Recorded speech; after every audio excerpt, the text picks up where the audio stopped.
नमस्कार सभी को। स्वागत है हमारे YouTube चैनल में। और चलिए मित्रों, आज एक बहुत महत्वपूर्ण सेशन में आपके सामने लेकर आया हूं और वो महत्वपूर्ण सेशन है यानी कि राजनीति विज्ञान जो कि हम पढ़ते हैं उससे संबंधित। जैसे फर्स्ट ग्रेड की बात करें, फर्स्ट ग्रेड के एग्जाम में, सेकंड ग्रेड में भी कुछ पोर्शन एसएसटी वाले में राजनीति विज्ञान से संबंधित आता है। तो आज हम एक सेशन की शुरुआत कर रहे हैं और उसमें जो सबसे फर्स्ट लेक्चर में हम देखेंगे कि राजनीति क्या है, ठीक है। और राजनीति में भी हम देखेंगे मित्रों कि राजनीति में अगर हम बात करें, आम लोगों की नजरों में राजनीति की अवधारणा किस प्रकार से है, राजनीति किसे कहा जाता है, आम लोगों की धारणा राजनीति के संबंध में उसका अर्थ क्या है, ठीक है। और उसके बाद हम देखेंगे कि राजनीति की चिरसम्मत धारणा के अनुसार राजनीति का अर्थ या मीनिंग या फिर शाब्दिक अर्थ क्या होता है, ठीक है। तो शुरुआत करें मित्रों, सबसे पहले देखिए राजनीति क्या है, ठीक है। आम लोगों की धारणा में राजनीति का क्या अर्थ है। देखिए मित्रों, अगर हम बात करें जैसे बोलचाल की भाषा में, कई बार नॉर्मली में आम आदमी एक तरीके से देखा जाए तो राजनीति का अर्थ बहुत सारे कुछ ऐसे शब्दों से लेता है, जैसे बहुत ही घृणास्पद शब्द उनको कह सकते हैं, ठीक है। तो उसके बारे में देखें, यहाँ पर हमने लिखा है आम लोग राजनीति को एक संकुचित अर्थ में देखते हैं। किसमें देखते हैं? एक संकुचित अर्थ में देखते हैं। किसमें देखते हैं मित्रों? संकुचित अर्थ में देखते हैं, ठीक है। तो आम लोगों की धारणा क्या रहती है कि राजनीति शब्द का प्रयोग एक घृणास्पद शब्द के रूप में वो करते हैं। किसके शब्द, कौन से शब्द के रूप में करते हैं? घृणास्पद शब्द, ठीक है। जैसे षड्यंत्र, ठीक है, घोटालों, राजनेताओं द्वारा किए गए झूठे वादों, इस तरीके का प्रयोग होता है। षड्यंत्र की बात करें, जैसे कई बार ग्रामीण परिवेश में बहुत सारे लोगों को आपस में एक ग्रुप में बातचीत करते हुए जब लोग बाग देखते हैं और वो इधर उधर की जब बातें करते हैं, ठीक है, तो हम सोचते हैं कि वो गंदी राजनीति कर रहे हैं। इस तरीके की बातें देखने को मिलती है। जैसे दूसरी बात, राजनीति, ये जो घोटालों की बात करें, जैसे कई बार भ्रष्टाचार के कुछ मामले देखने को मिलते हैं। लोग बाग बहुत सारे भ्रष्टाचार के मामलों में लिप्त देखने को, राजनीतिक अधिकारी, इस तरीके की चीजें देखने को जब मिलती है तो हम उनको किससे जोड़ देते हैं? राजनीति से। तो घोटालों की बातों को राजनीति से जोड़ते हैं। कुछ राजनेता जब जैसे चुनाव आते हैं तो चुनावों में प्रचार प्रसार के समय, अपने घोषणा करते समय, तो राजनेताओं को आपने ज्यादातर ये कहते हुए देखा होगा कि अगर हमारे पार्टी की अगर सरकार बनेगी तो हम ये काम कर देंगे, फलाना कर देंगे, ठिकाना कर देंगे। जैसे कई बार हम देखते हैं कि किसानों से वादा किया जाता है कि अगर हमारे पार्टी की सरकार आई तो हम किसानों का लोन माफ कर देंगे मित्रों।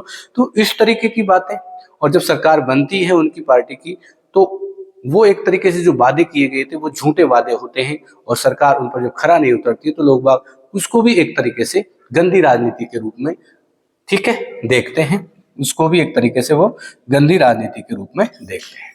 तो कई जगह राजनीति का संबंध षड्यंत्र से, घोटालों से, ठीक है, राजनेताओं द्वारा किए गए झूठे वादों आदि से लिया जाता है।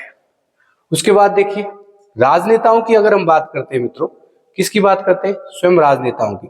तो राजनेता हो या फिर कोई राजनीतिक पदाधिकारी हो, तो वो ज्यादातर राजनीति का अर्थ किससे लेते हैं? जन सेवा से। किससे लेते हैं मित्रों? जन सेवा से, ठीक है। चुनाव लड़ने वाले लोग अथवा राजनीतिक पदाधिकारी राजनीति को एक प्रकार की जन सेवा मानते हैं। क्या मानते हैं? एक प्रकार की जन सेवा।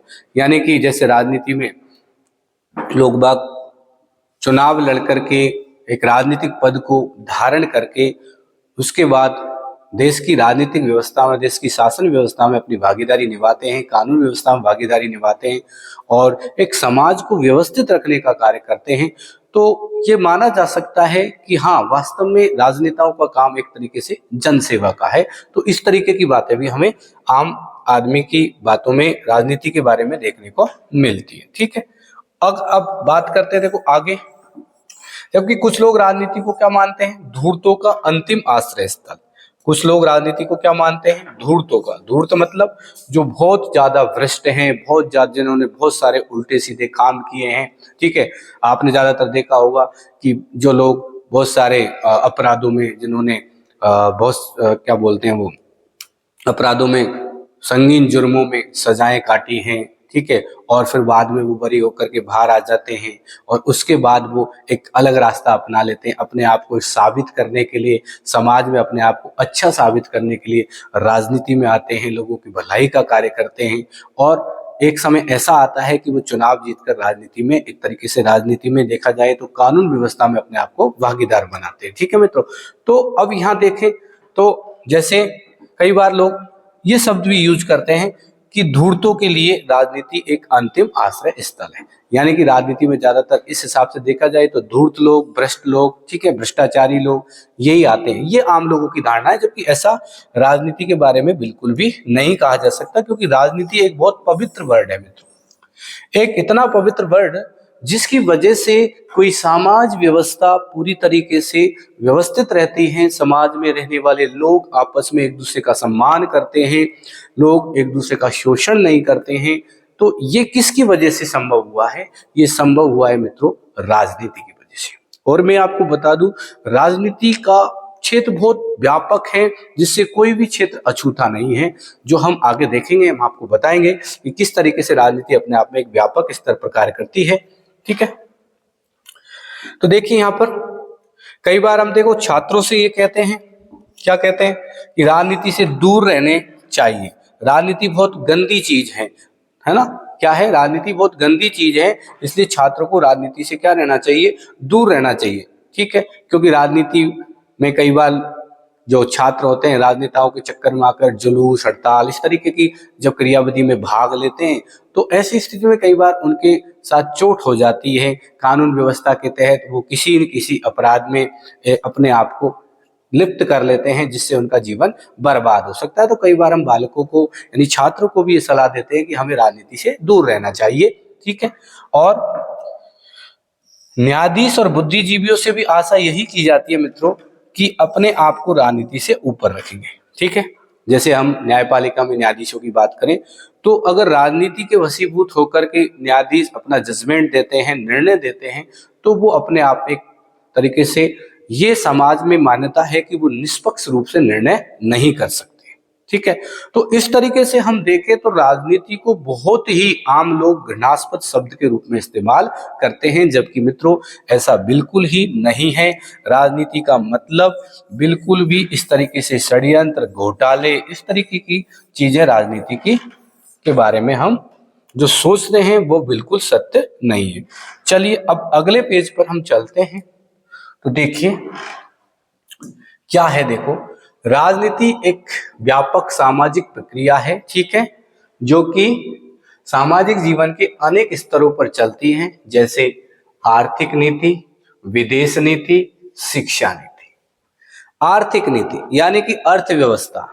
अगर अर्थव्यवस्था की बात करें, किसी भी देश की, किसी भी राष्ट्र की अर्थव्यवस्था की अगर हम बात करते हैं तो मित्रों आपको पता है किसी भी राष्ट्र की जो अर्थव्यवस्था है वो उस राज्य की नीति, राजनीति पर ही निर्भर करती है। जिस प्रकार की पॉलिसी सरकार के द्वारा बनाई जाएगी उसी प्रकार की पॉलिसियों के अनुरूप उस देश का विकास होगा, उस देश की अर्थव्यवस्था डेवलप होगी, विकसित होगी। ठीक है, तो एक तरीके से आर्थिक नीति भी राजनीति के अंतर्गत आती है। विदेश नीति की भी बात करें तो यहाँ भी एक शब्द इस्तेमाल होता है राजनीति। विदेश नीति में भी हम एक तरीके से, विदेश नीति भी राजनीति से अछूती नहीं है, क्योंकि देखो यहाँ पर कई बार ऐसी स्थितियां बनती हैं विदेश नीतियों में, दूसरे देशों के साथ जब संधि व समझौते होते हैं तो उसमें भी हमारे द्वारा जो चुने गए राजनेता है जो हम पे जनता के ऊपर क्या करते हैं, शासन करते हैं, तो उनके द्वारा ही अपने राष्ट्र हित में दूसरे राष्ट्रों के साथ, आज वैश्वीकरण के युग में देखा जाए तो बहुत सारे संधि और समझौते करने होते हैं। ठीक है, तो ये सारी चीजें भी क्या है, विदेश नीति भी एक तरीके से किससे नियंत्रित हो रही है, आपकी राजनीति से। शिक्षा नीति, तो देश की शिक्षा नीति यानी कि बार बार देखा जाए तो हमारी जो राजनीति है, हमारी राज्य व्यवस्था है, उसमें हम समय के अनुसार, देश काल परिस्थितियों के अनुसार जो शिक्षा व्यवस्था है उसमें क्या करते हैं, परिवर्तन करते हैं। जैसे हमने देखा 1986 में पहली शिक्षा नीति भारत देश में आई, ठीक है, 1968 में, उसके बाद 1986 में दूसरी, और अब जो लेटेस्ट शिक्षा नीति बनाई है भारत देश के जो राज्य प्रशासन ने, राज्य व्यवस्था ने, वो है शिक्षा नीति 2020। तो ये भी सारी चीजें अगर देखें ना, तो ना तो शिक्षा के क्षेत्र को, ना ही विदेश नीति के क्षेत्र को, और ना ही आर्थिक नीति के क्षेत्र को हम एक तरीके से राजनीति से अलग नहीं कर सकते। तो XYZ अगर देखा जाए तो बहुत सारे ऐसे क्षेत्र हैं, अगर हम ये कहें कि कोई भी क्षेत्र ऐसा नहीं है मानव का जो कि राजनीति से अछूता हो, तो इसमें कोई अतिशयोक्ति नहीं हो सकती। ठीक है, अब आगे देखिए गांधी जी ने क्या कहा है। गांधी जी ने कहा है, देखिए महात्मा गांधी जी कहते हैं, राजनीति ने हमें सांप की कुंडली की तरह जकड़ रखा है, इससे जूझने के सिवाय कोई अन्य रास्ता हमारे पास नहीं है। कहने का मतलब यह है कि राजनीति व्यक्ति के हर पहलू से जुड़ी हुई है। ठीक है, और व्यक्ति राजनीति को एक तरीके से अपने आप से अलग नहीं कर सकता। और आप जानते हैं एक जो महत्वपूर्ण विचारक जिनका नाम आपने सुना होगा, अरस्तु। ठीक है, पॉलिटिशियन अरस्तु, जिसे राजनीति का जनक कहते हैं मित्रों, और इनकी पुस्तक भी है जिसका नाम है पॉलिटिक्स। ठीक है, तो अरस्तु ने यहां तक कहा है कि जो मनुष्य हैं वो एक तरीके से सामाजिक प्राणी तो है ही, मगर सामाजिक प्राणी होने के साथ साथ वो राजनीतिक प्राणी भी है।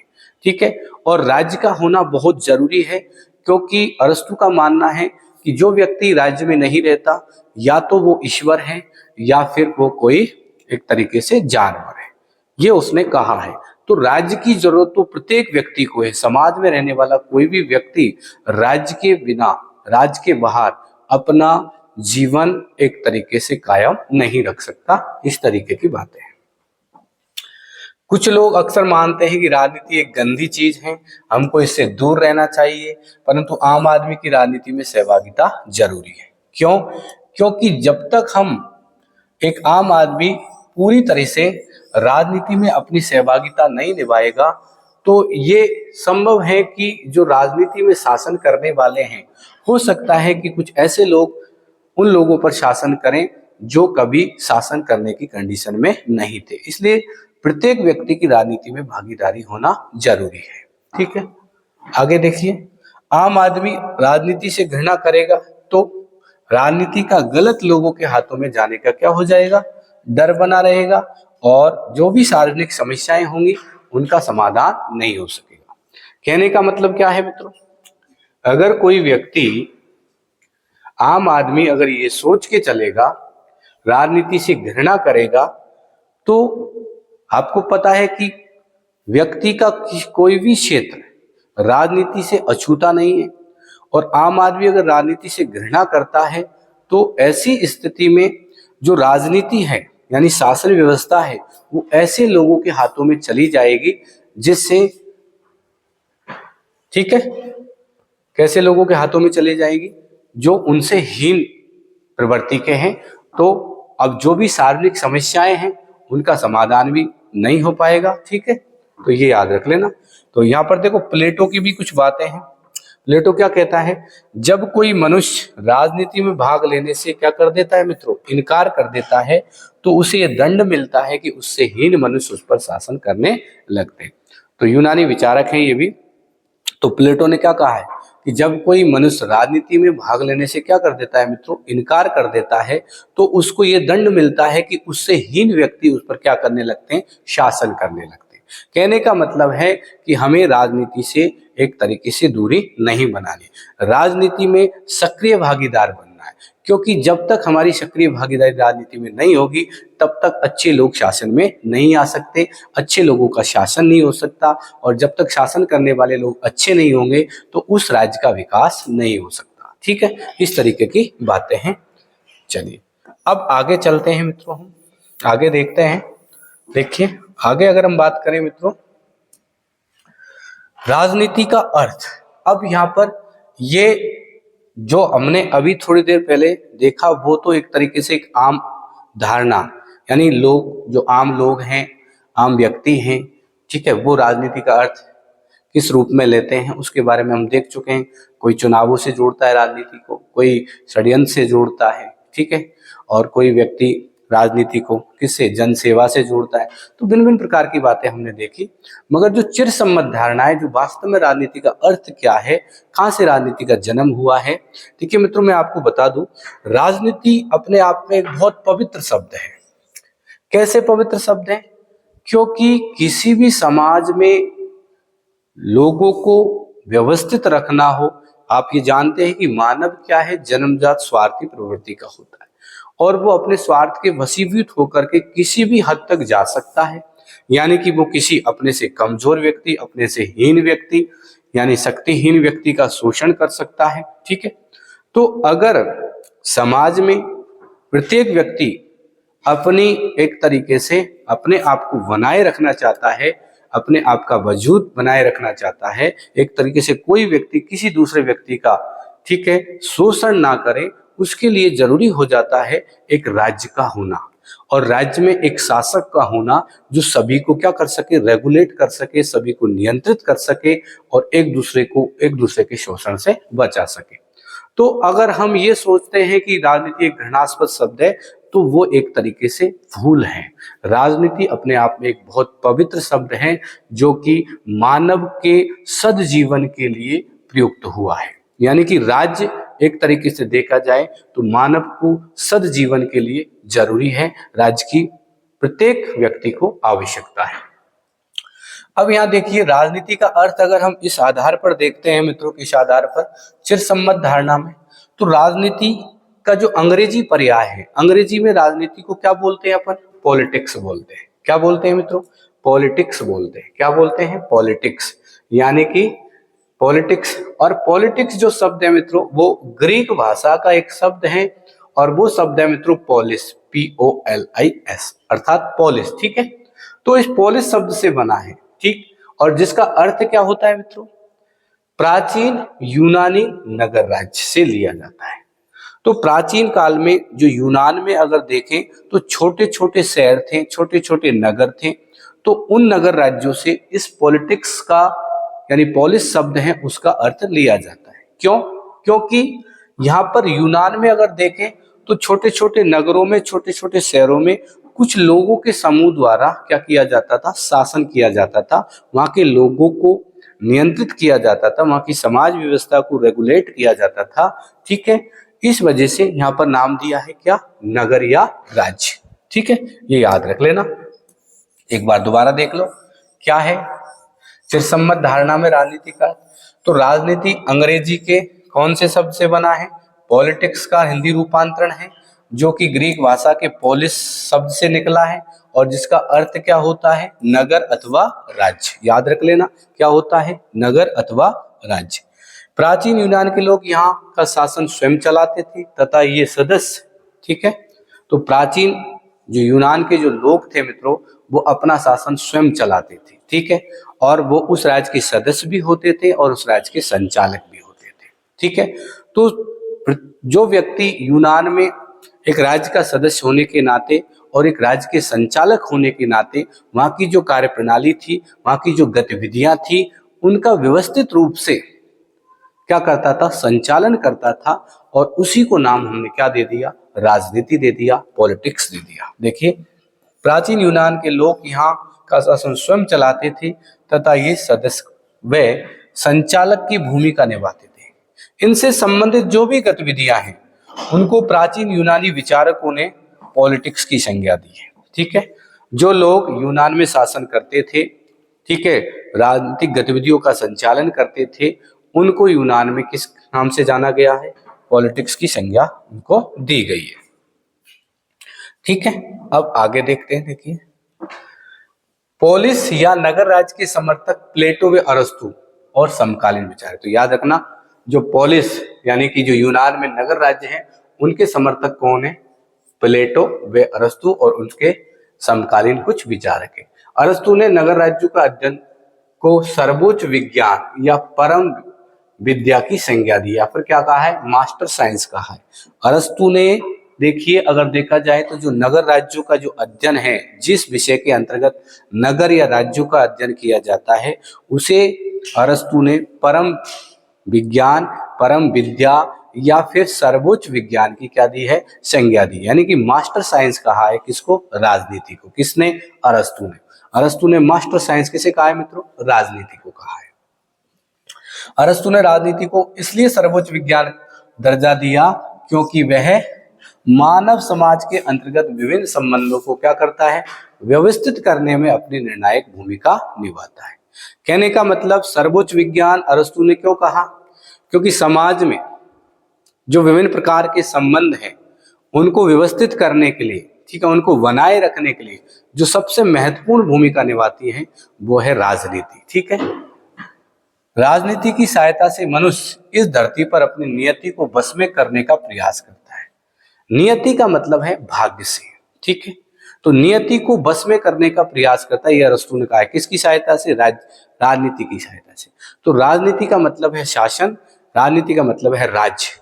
तो एक राज्य में जो शासन व्यवस्था होती है मित्रों, तो वहां पर जैसे ये कहा जाता है कि प्रकृति में केवल शक्तिशाली को ही जीने का अधिकार है, सर्वाइवल ऑफ द फिटेस्ट का जो सिद्धांत चलता है, अगर उसको एक तरीके से नकारा गया है, एक तरीके से उसको देखा जाए, तो उसको अगर हम इस तरीके से देखते हैं तो ऐसा अगर होगा तो समाज में देखिए जो कमजोर व्यक्ति हैं उनका जो शक्तिशाली लोग हैं वो क्या करेंगे, शोषण करेंगे।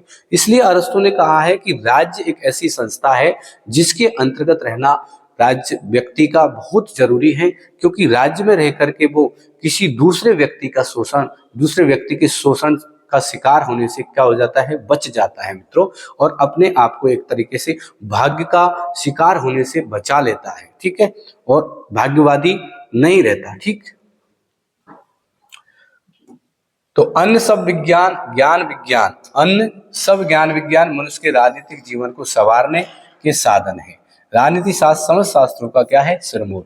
तो राजनीति शास्त्र को सबसे ऊपर जो महत्व दिया है वो किसने दिया है, अरस्तु ने। सभी समस्त शास्त्रों का सिरमौर किसे कहा है, राजनीति शास्त्र को।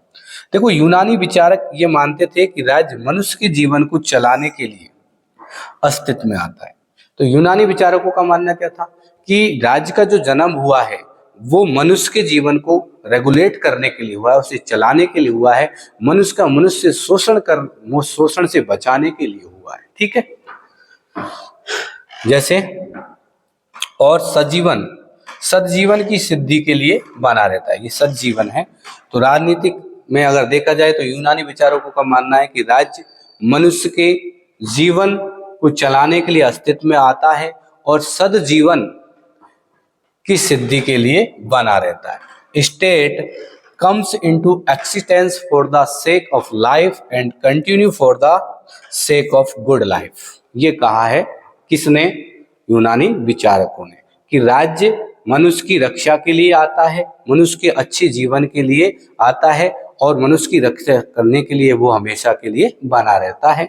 ये किसने कहा है, यूनानी विचारकों ने। क्या कहा है, state comes into existence for the sake of life and continue for the sake of good life. Okay, चलिए आगे चलते हैं हम मित्रों, आगे करते हैं हम बात। देखिए अरस्तु ने क्या कहा था, अरस्तु ने देखिए क्या कहा है। देखो, अरस्तु ने कहा है कि मनुष्य स्वभाव से क्या है, राजनीतिक प्राणी। तो man is by nature A political animal. मनुष्य स्वभाव से क्या है, राजनीतिक प्राणी है। यानी कि जो व्यक्ति राज्य के अंतर्गत नहीं रहता उसे अरस्तु ने कहा है या तो वो क्या है, एक जानवर है, या फिर वो एक सुपरमैन है, यानी कि वो एक तरीके से मनुष्यत्व से भी ऊपर उठकर है। ठीक है, जो मानव है उससे ऊपर उठकर है, या फिर उसको एक तरीके से ईश्वर की संज्ञा वो देता है। तो प्रत्येक व्यक्ति के लिए अगर कोई मानव है तो मानव के लिए किसका होना जरूरी है, राज्य का होना जरूरी है, क्योंकि राज्य के अंतर्गत ही मानव से रक्षा की जा सकती है। ठीक है, राज्य में सज्जीवन की प्राप्ति के लिए मनुष्य जो जो कुछ करता है, जिन जिन गतिविधियों में भाग लेता है, ठीक है, या जो जो नियम, संस्थाएं और संगठन बनाता है मित्रों, उन सबको अरस्तु ने राजनीति के अध्ययन का विषय माना है। तो अरस्तु देखो राजनीति के अध्ययन का विषय किस किस को मानता है, सज्जीवन की प्राप्ति के लिए मनुष्य जो जो कार्य करता है, जो जो संसाधन जुटाता है, ठीक है, जिन जिन गतिविधियों का पालन करता है, ठीक है, और जिन जिन संस्थाएं या संगठनों को बनाता है, उन सब का अध्ययन किसके अंतर्गत किया जाता है? राजनीति के अंतर्गत किया जाता है। ठीक है, इसे हम राजनीति की क्या कहते हैं? चिरसम्मत धारणा कहते हैं। इस युग में मनुष्य के समस्त सामाजिक संबंधों और सामाजिक जीवन के सभी पहलुओं का अध्ययन किसके अंतर्गत किया जाता है? राजनीति के अंतर्गत। तो कहने का मतलब यह है कि मनुष्य के जितने भी सामाजिक पहलू है, सामाजिक संबंधों से संबंधित पहलू है, ठीक है, उन सभी पहलुओं का अध्ययन हम किसके अंतर्गत करते हैं? राजनीति के अंतर्गत। चाहे वो किसी भी प्रकार का, चाहे सामाजिक, आर्थिक, राजनीतिक, किसी भी प्रकार का कोई भी पहलू मानव से जुड़ा हुआ है, उन सब का अध्ययन हम किसके अंतर्गत करेंगे मित्रों? राजनीति के अंतर्गत। और इसी को एक तरीके से यूनानी जो विचारक है वो राजनीति की चिरसम्मत अवधारणा मानते हैं। तो इस प्रकार हमने देखा चिरसम्मत अवधारणा के अनुसार राजनीति किससे? राजनीति एक अंग्रेजी पॉलिटिक्स का हिंदी रूपांतरण है, अंग्रेजी शब्द जो कि ग्रीक भाषा के किससे बना है मित्रों? पोलिस से बना है। और पोलिस का अर्थ क्या होता है? नगर या राज्य। तो प्राचीन यूनान में कुछ छोटे छोटे नगर राज्य थे जिनमें कुछ लोगों के समूह द्वारा शासन किया जाता था, और वो जो लोग क्रमबद्ध यानी कि व्यवस्थित तरीके से वहां पर शासन संचालन के लिए जो गतिविधियों का संचालन करते थे, उसी को एक तरीके से राजनीति की संज्ञा दी गई थी। तो इस प्रकार हमने चिरसम्मत धारणा देखी और राजनीति का एक आम आदमी के हिसाब से भी उसका एक अर्थ देखने को मिला। ठीक है, तो इस प्रकार से हमने एक तरीके से राजनीति क्या है, ये जो टॉपिक है मित्रों, लेक्चर 1 पूरा कंप्लीट कर लिया है। ठीक है, चलिए मित्रों, अगले वीडियो में मिलते हैं। जय हिंद, जय भारत।